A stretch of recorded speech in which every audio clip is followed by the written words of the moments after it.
Hi, welcome to Jewish Culture and Jewish Awareness. My name is Dustin Hausner. I'm the Jewish Outreach and Program Director at the Wayne YMCA. All our Jewish programs is funded through the Jewish Federation of Northern New Jersey.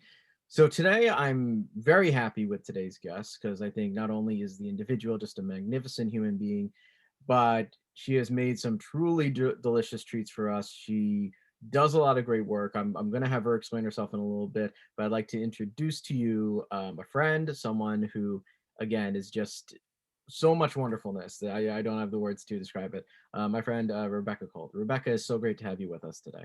Thank you, Dustin. How are you? I'm doing good. Yourself? Good, thank you.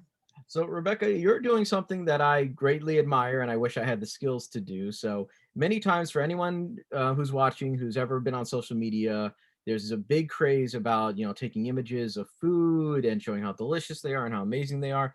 You, my friend Rebecca, chose to not only post pictures of food, but you actually make delicious food items. So, tell me a little bit about what you make, why you started doing this. I'm really, really curious to learn more.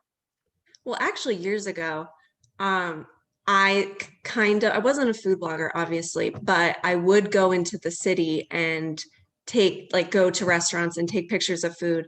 Your wife, Michelle, actually came. We were supposed to go to a dessert I know. fair Yeah. together, and then I couldn't go, and she went and brought me the desserts, which was the sweetest. But during the pandemic, I started cooking for myself, and I would post it on my individual account, Mhm. and everyone was like, "Oh, you need to make a food Instagram, like your own account, like for cooking, not just putting it on your account with all your pictures of yourself." And I'm naturally kind of a lazier person, which isn't good. But I was like, oh no, I don't need to do that. I'll just like post it on my stories showing as I'm cooking. But then, like at the end of last year, I was like, you know what? I need to do something for me. Mhm. And I decided to do it. And it's actually given me like not a I don't want to say a reason to wake up in the morning and like do something as if like I don't have a reason to wake up, but like I get up and at like noon, I have everything ready to go. On like Monday, I go food shopping. I have everything planned for the week that I'm going to be making. And every day I'm cooking. And like my friends and boyfriend, they're like, I haven't spoken to you all day. I'm like, I've been cooking all day. Like, so it's something to do. I have a new hobby and I love it. So let me ask you, because obviously, I think especially with the coronavirus, everyone got quarantined inside, and there was that huge craze for a short period of time about sourdough bread, which there are still people who do it, but you took it a step further and you make quite a variety of different foods. Is there particular inspiration you get for the type of cuisine you make, or is it something that, as you said, it's something that you kind of see it, you build it? What's your inspiration? The types of foods you make? I make a little bit of everything. I would say maybe my favorite, I lean a little bit more towards Asian food. I love that, like that taste, Mhm. but I do like everything. But we have to find the low sodium soy sauce and all that because I make so much of it that my parents are like, okay, there's a lot of sodium in soy sauce, so we need to like calm down with that. So I definitely do like that, and I want to try to learn how to make my own wontons and dumplings and all that. I want to get into that soon. So I would definitely say I lean towards that. And it's hard because my parents aren't the most adventurous with like flavors. Sure. So, meaning spices. Okay. So I kind of have to limit myself, which kind of isn't the most fun. But yeah, I like Asian, but I do cook everything. No, I think a lot of us have that, at least one either family member or friend who, like, they have their list of restaurants, they have the same thing, they order it all the time, they don't go out and explore different things. It's like, this is my comfort food, this is what I order, this is what I do, and almost outside of that is just almost like mind-boggling. It's always Yeah.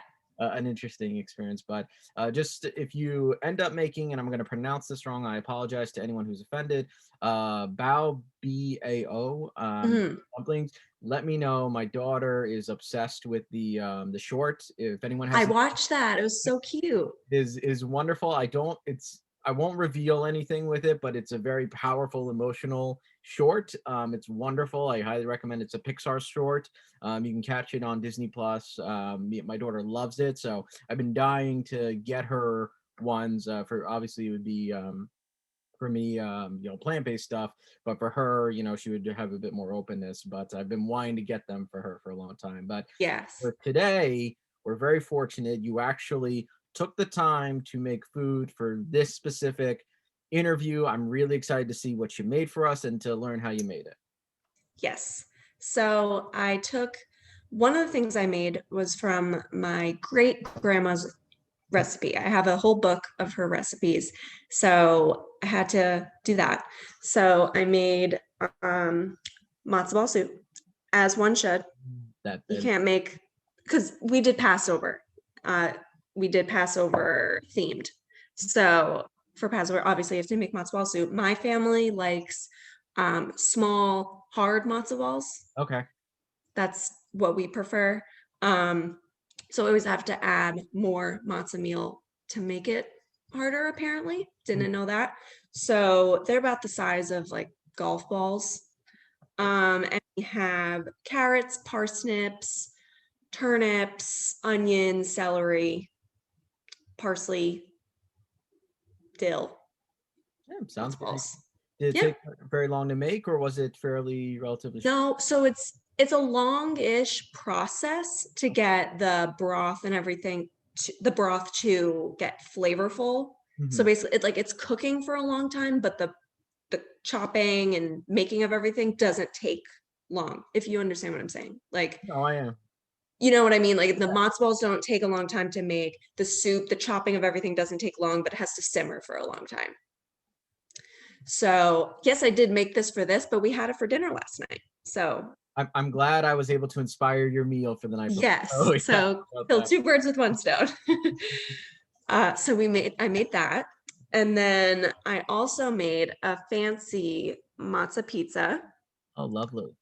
Thank you. So this has sauteed onions, mushrooms, and zucchini, Hmm. like blistered heirloom tomatoes, Hmm. regot, and then I baked that for 350 for about like 12 minutes, and then I put arugula on top. Normally I would have wanted to put like balsamic on top, but I didn't have quite enough time, so didn't do that, if I'm being honest with you. Always, but honestly. yes, so that is that. And then I made a flourless chocolate cake. Wow, look at that. That's beautiful. So that has 5 separated eggs. This is kind of a complicated recipe. So if you're adventurous, Sure. make it. If not, buy one. It's 5 separated eggs. You have to whip the eggs like in a like a KitchenAid, Right. and you have to beat the egg whites till they become like stiff peaks. Okay. And then you add sugar. Then you have to whisk the egg yolks with sugar, and you have to do the chocolate over a double boiler. It's a whole process. So highly recommend buying one. Okay. But it is very yummy.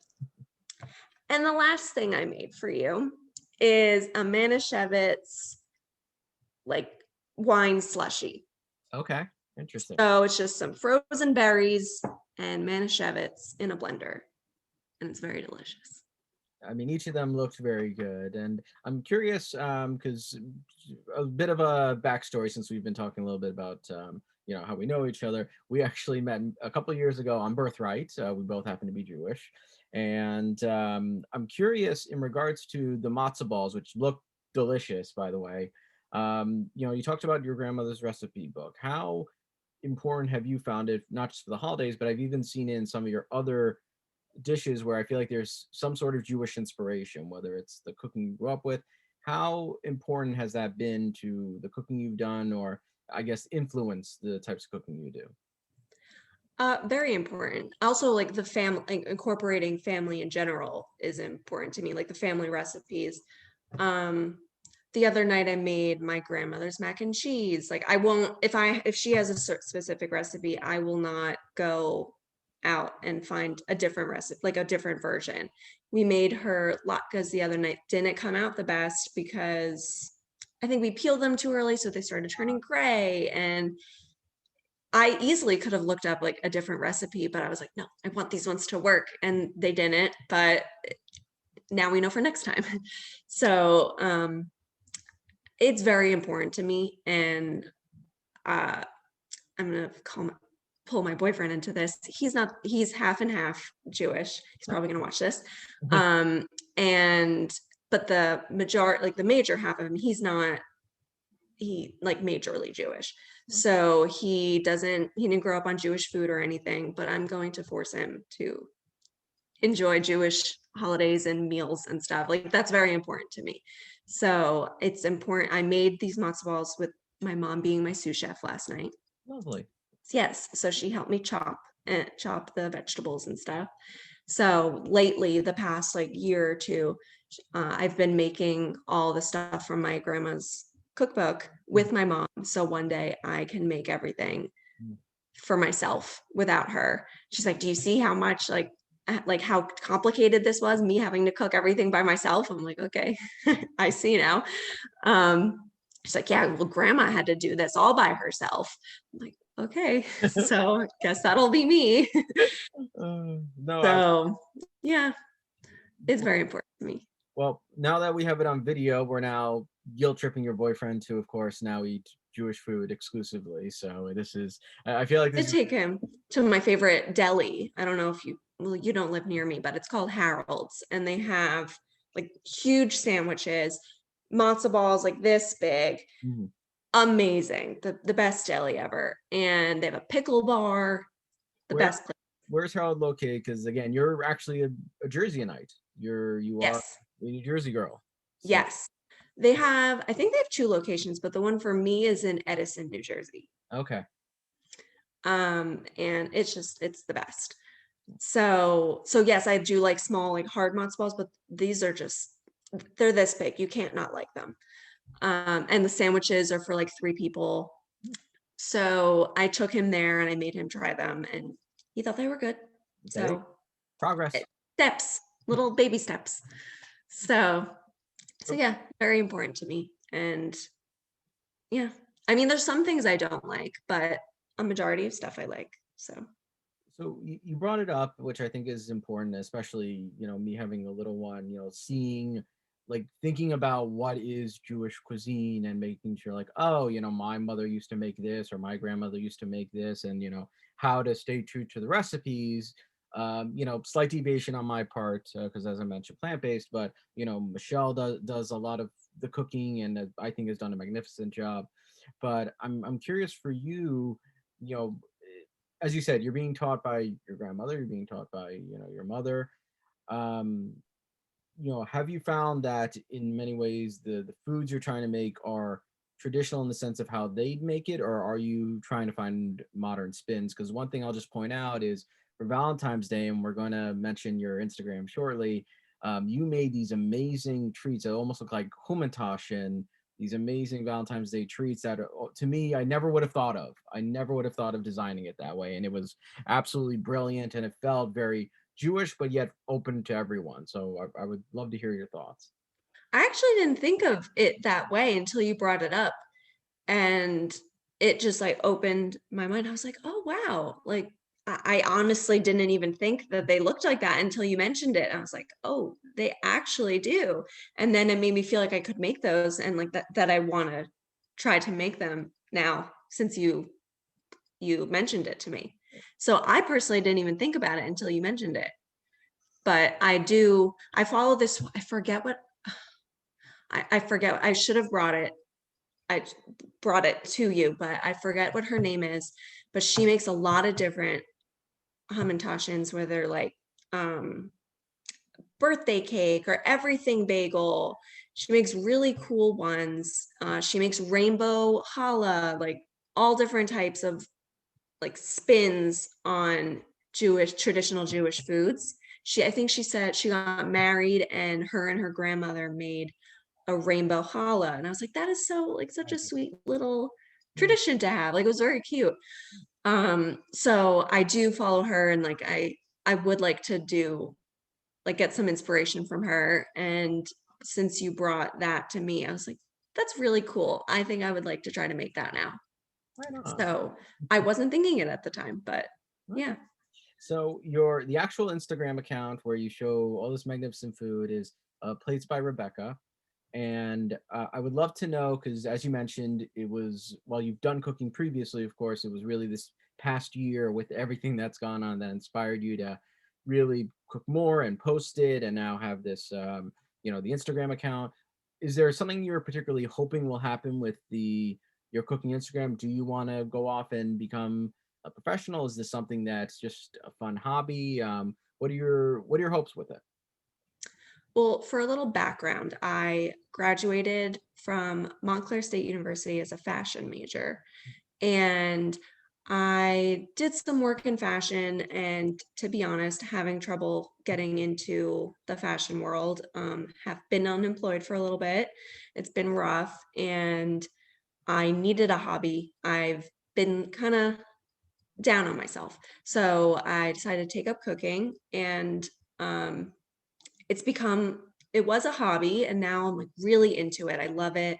I starting to think that I love it more than fashion, which like was making me sad at first. I was like, damn, I went to school for 4 years, spent a lot of money, and now this hobby all of a sudden is becoming like is overshadowing what I went to school for so long. And but I don't know if I necessarily want to be a chef. I don't know if going in and that busy chef life is for me.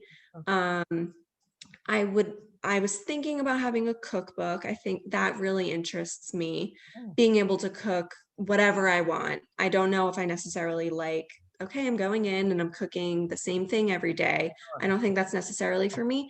Mhm. I would like to do a cookbook or maybe catering, something like that, where I can more design it is more my speed, I think.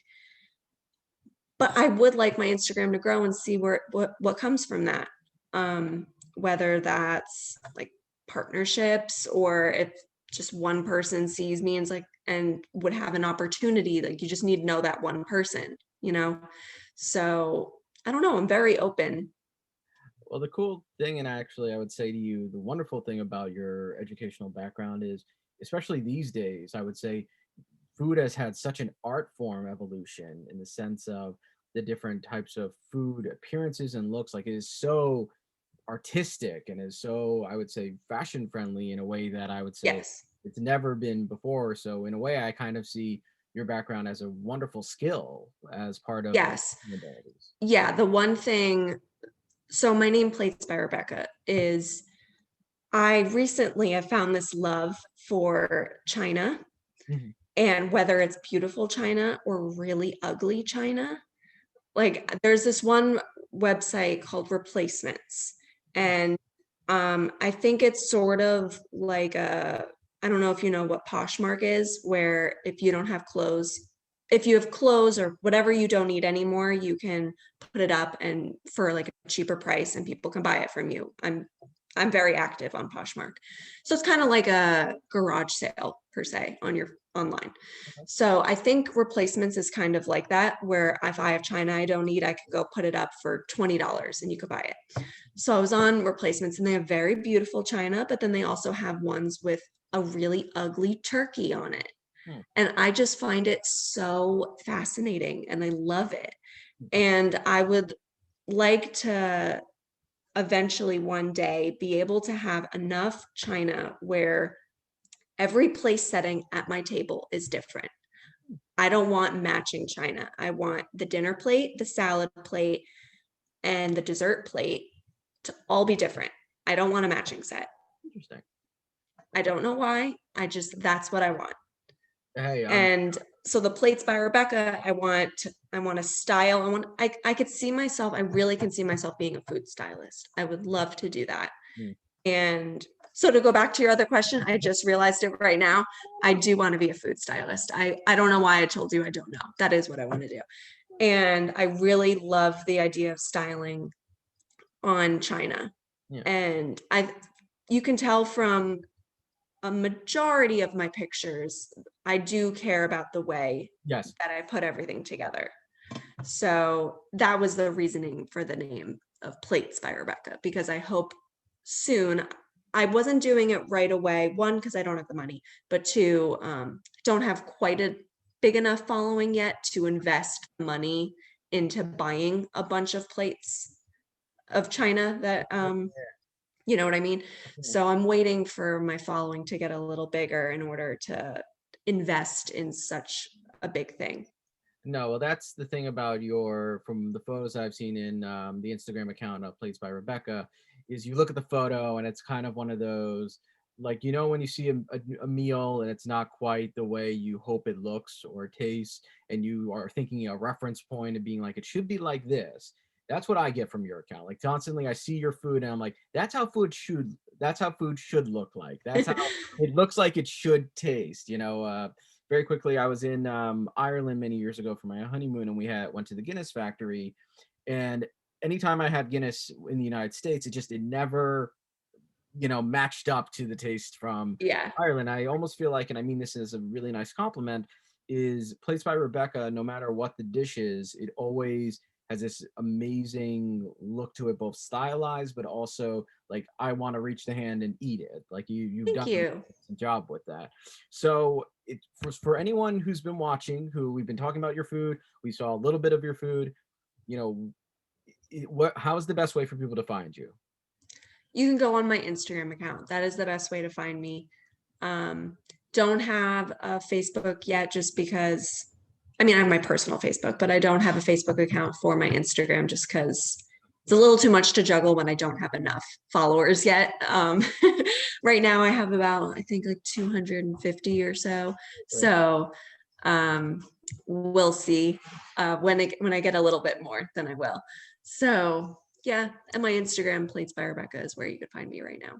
And for those of you who aren't on Instagram in regards to the app, you can still do a Google search of, Plates by Rebecca, and see some of the food, just through a Google search, just because I know there are some people who might be watching who may not have an Instagram account. So if you don't, you can still Google search, Plates by Rebecca on Instagram. And if you look at images, you'll be able to see a number of the delicious food items. And again, if they follow you on Instagram, they can message you if there's something they're interested in cooking themselves, or if potentially they would love you to make, Yeah, and most of my posts in the description, I do have the recipe for it. So not just a picture. You can cook along and make what I made. So yeah.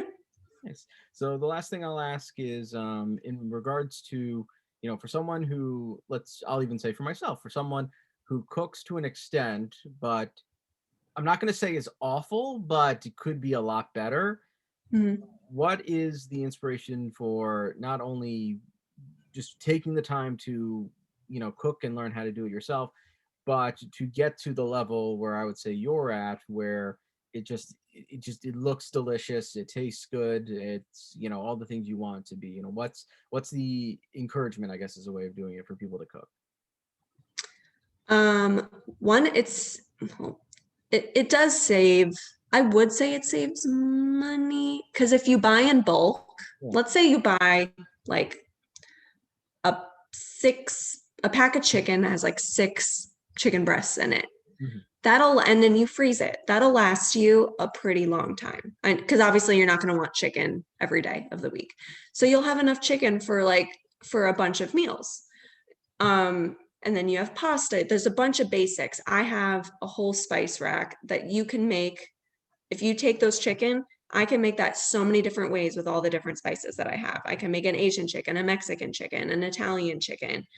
There's so many. You have garlic. If you have a bunch of basics, you can make so many different types of meals. You really just need garlic, spices, butter, oil. There's so many little basic things that you can have that once you get a pasta or a protein, you can make anything. It'll help you be healthier because you'll know exactly what is in your food, as opposed to going to a restaurant or getting a frozen meal and being like, I don't really know what's in here. I know exactly what's in my meals. I know that my parents who kind of can't have a lot of sodium, Mm. I know the amount of salt that is in their food. You Right. know what I mean? Yeah. So there is a lot of health benefits, money benefits to cooking your own food. And it like feels good when I look down and I'm like, I made that. That's a good feeling. So I highly, even if you can't make a matzah pizza with ricotta arugula, and like, I get it. But if you can make yourself a, a bowl of pasta with your own marinara sauce that takes maybe like 20 minutes to make, like not many ingredients, Yeah. it's a good feeling to be able to do. No, absolutely. Well, Rebecca, I want to thank you so much for taking the time to speak with us, not only showing us some very delicious food, but talking about your personal food journey, your hopes. I wish only the best for you. I highly encourage anyone who's watching this to check out Plates by Rebecca on Instagram. Again, if you don't have an Instagram account, you can do a Google search and find it through that way. But I hope everyone stays safe, stays healthy. Rebecca, thank you so much for joining us today. Thank you so much for having me.